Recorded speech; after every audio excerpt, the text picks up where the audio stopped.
máš oči ako súmrak nad milovaným mestom a pusu, keď vystúpiš z autobusu, celúčička ulica otočí hlavu. Postavu máš, s jej popisom by básnik asi nemal veľa práce, povedal by len zraniteľná a vyzývavá zároveň, ako stvorená na materstvo a veci s tým súvisiace.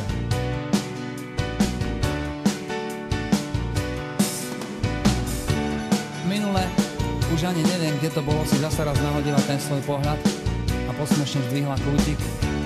A všetci muži naokolo sa zatvárili, ako by sa v tej chvíli musel svet zrútiť. Básnik by povedal, že je to mágia večnej ženy v tebe, že je to tým, aká si samozrejmá a žiaduca ako sol v chlebe.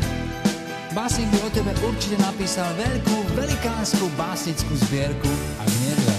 Ale ja som len úplne normálny cvok a jediné, v čom sa vyznám, je rock.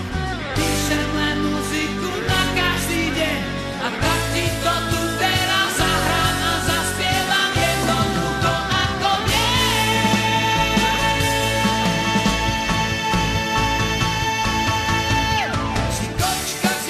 Si kočka a perfektne urobená.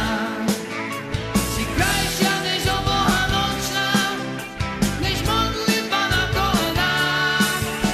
Si kočka a pre mňa si jediná z žien.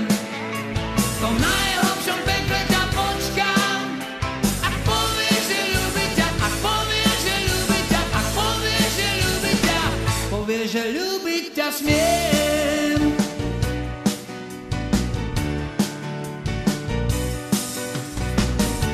Básnik by povedal, že si krajšia ako revolúcia a mocnejšia než cigaretové monopoly, lebo jediný tvoj pohľad je účinnejší a aj viac bolí, než vážna kampaň v médiách. Naozaj si presvedčivá ako červené Ferrari, alebo ako socha, kniha či pieseň, keď sa podarí. A básnik by o tom všetkom určite napísal tisíce krásnych slov. Ale ja som len úplne normálny cvok a jediné, v čom sa vyznám, je rock.